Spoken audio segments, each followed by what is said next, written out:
मैं 4 साल पहले जब पेरेंट बना ना, तो मुझे ऑनेस्टली लगा था कि बहुत इजी होगा पेरेंट बनना। तो थोड़ा सा प्यार, थोड़ा पेशेंस और थोड़ा गूगल कर लेंगे और क्या। पर असलियत ना बहुत ही अलग निकली। और पता है पेरेंटिंग का सबसे टफेस्ट पार्ट क्या है? वो मिरर जो तुम्हारे सामने तुम्हें तुम्हारा ही रिफ्लेक्शन दिखा रहा होता है। पता है क्यों? क्योंकि बच्चे सीखते नहीं है, हमें कॉपी करते हैं। मुझे अभी भी याद है जब नवान 3 साल का था ना, एक दिन उसने मुझे बोला, पापा देखो ये अंकल तो गोरिल्ला जैसे लग रहे हैं, और हंसने लगा जोर जोर से। पर मैं उस दिन उसकी इस बात पे हंसा नहीं। थोड़ा कॉन्टेक्स्ट सेट करता हूँ। कुछ दिन पहले हम दोनों कलरिंग कर रहे थे और उसमें एक गोरिल्ला की पिक्चर थी। मैंने नमान को समझाया, बेटा देखो गोरिल्ला है और इसका कलर ब्लैक होता है, बस। लेकिन उसने ये बात याद कर ली थी।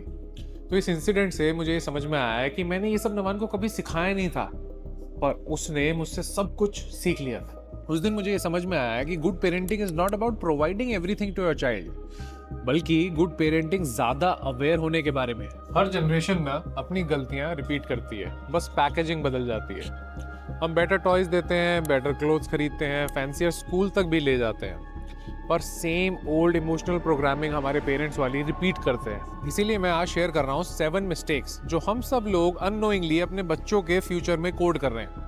और अगर आपने इसमें से 3 भी अवॉइड कर ली ना, तो आप सिर्फ एक अच्छे पेरेंट नहीं, एक emotionally mature and stable adult को रेज कर रहे होंगे। देखो, पेरेंटिंग का गोल परफेक्ट होना नहीं है, प्रेजेंट होना है, just like any other relationship. और प्रेजेंट होने का सबसे पहला स्टेप है अवेयरनेस।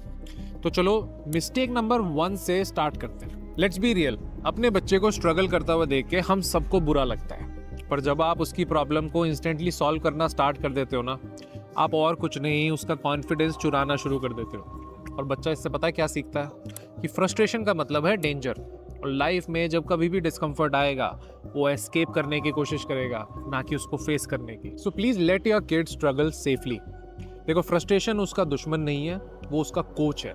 और बोर्डम में कुछ खराब नहीं है, बोर्डम क्रिएटिविटी का एक ट्रिगर होता है। तो नेक्स्ट टाइम जब आपका बच्चा कोई प्रॉब्लम सॉल्व ना कर पाए, तो बस उसको इतना बोलो कि ट्राई करते रहो, मैं यही हूँ। और ऐसे ही अपने बच्चे को प्रोटेक्ट करते करते ना, हम जाने अनजाने में उसे कंट्रोल करने लग जाते हैं। और यहीं से शुरू होती है mistake number 2, micro managing every choice. As a parent हमें लगता है कि हम सबसे बेस्ट जानते हैं अपने बच्चे के लिए। क्या खाना है, क्या पहनना है, कैसे बात करनी है, सब कुछ प्लान कर देते हैं उसके लिए। और ऐसा करने में हमें लग रहा होता है कि हम उसे प्रोटेक्ट कर रहे हैं, बट एक्चुअली में ना हम अपनी एंग्जाइटी उस पर प्रोजेक्ट कर रहे होते हैं। कभी नोटिस किया है, जब तुम उनके शूज तक डिसाइड करने लग जाते हो, तो उनका अपनी चॉइसेस पे से भरोसा कम होने लग जाता है। माइक्रो मैनेजमेंट प्यार के डिस्गाइज में ना कंट्रोल ही होता है। और जब तुम उनकी चॉइसेस को डिक्टेट करने लग जाते हो, वो अपने डिसीजंस पे ट्रस्ट करना भूल जाते हैं। और एक चीज जरूर याद रखना, एज अ पेरेंट ना तुम उनके गाइड हो, टीचर नहीं। उन्हें ऑप्शंस दिखाओ, पर डिसीजन खुद लेने दो। फॉर एग्जाम्पल, अगली बार जब कपड़े सेलेक्ट करने की बात आए ना, तो ये बोलना कि you decide your clothes yourself, सिर्फ वेदर देख लो। ये एक छोटी सी लाइन है, पर उन्हें खुद डिसीजन लेने का मौका देती है। और ये ही धीरे धीरे सेल्फ ट्रस्ट को बिल्ड करता है। और जब हम उनकी चॉइसेस पे कंट्रोल करते हैं ना, अगला स्टेप आता है कंपैरिजन। वही जो हमारे साथ हुआ था, शर्मा जी का बेटा, याद है? Mistake number 3, comparing your child to others. बचपन में बड़े होते हुए हम सब ने एक लाइन जरूर सुनी है, शर्मा जी के बेटे को देखो। और हम सब ने कभी ना कभी ये डिसाइड किया था कि मैं तो अपने बच्चे को ये लाइन कभी नहीं बोलूंगा। पर चाहते ना चाहते हुए भी ना कंपैरिजन हो ही जाता है, क्योंकि हम सब चाहते हैं कि हमारा बच्चा अपना बेस्ट वर्जन बने। लेकिन कमाल की बात पता है, कंपैरिजन से कभी ग्रोथ नहीं होती, सिर्फ गिल्ट होता है। और जब तुम कंपेयर करते हो, तो बच्चा सीखता है कि लव इज कंडीशनल, और उसका सेल्फ वर्थ रिपोर्ट कार्ड से जुड़ जाता है। और जब बेंचमार्क मीट नहीं होता ना, तो उसका कॉन्फिडेंस भी लूज हो जाता है। To fix this, replace comparison with curiosity. उससे ये पूछो कि तुमने आज क्या सीखा, रादर देन तुम्हारा रिजल्ट कैसा आया। अचीवमेंट से ज्यादा क्यूरियोसिटी को प्रेज करो, that will build emotional stability in the child. तो देखो, अगर तुम्हारा लव कंडीशनल बन चुका है, तो नेचुरली नेक्स्ट स्टेप आता है फियर।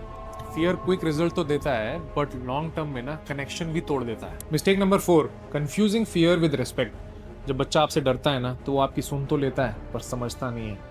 ये फियर ना क्विक रिजल्ट तो देता है, पर आपके बच्चे से कनेक्शन के ना रूट्स भी काट देता है। और ओवर टाइम उनका बॉडी और माइंड आपसे कनेक्ट करना बंद कर देगा और खुद को प्रोटेक्ट करना शुरू कर देगा।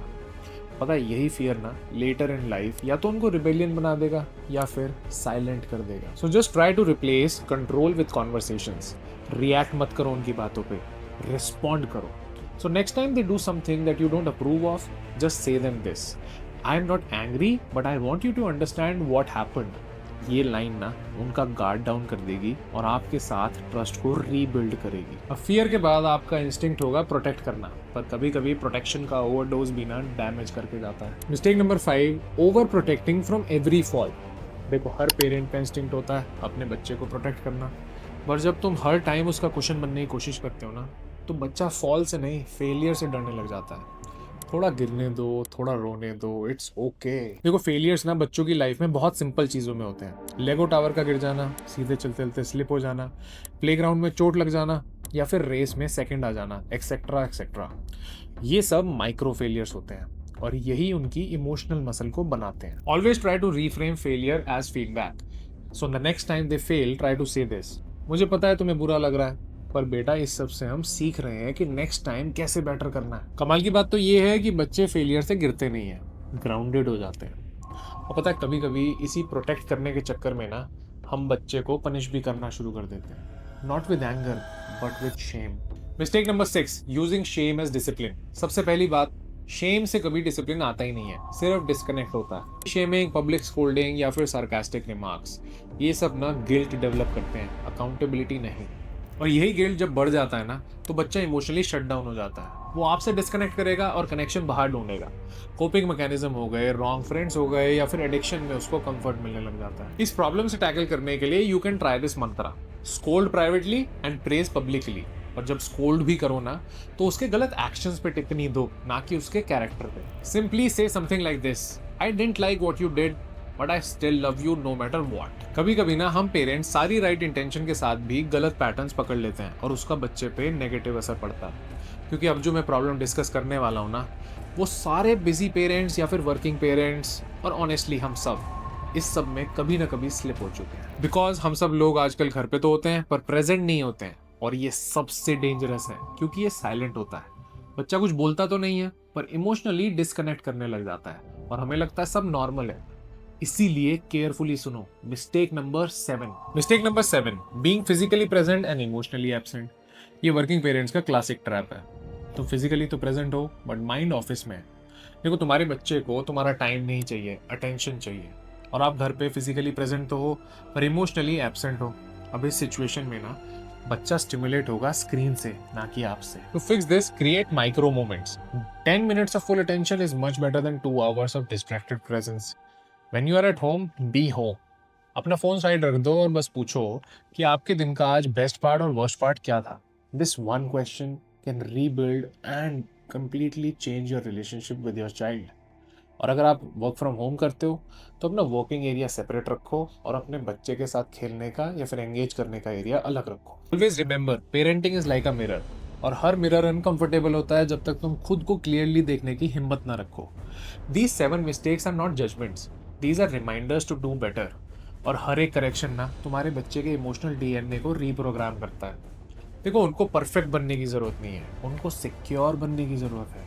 एक बार ये सोच के देखो जरा, 20 साल बाद तुम्हारा बच्चा किसी इंटरव्यू में या थेरेपी रूम में ये बोले, मेरे पेरेंट्स ने गलती तो की पर उन्होंने सीखा जरूर। Now that is success, because healed adults raise healed kids.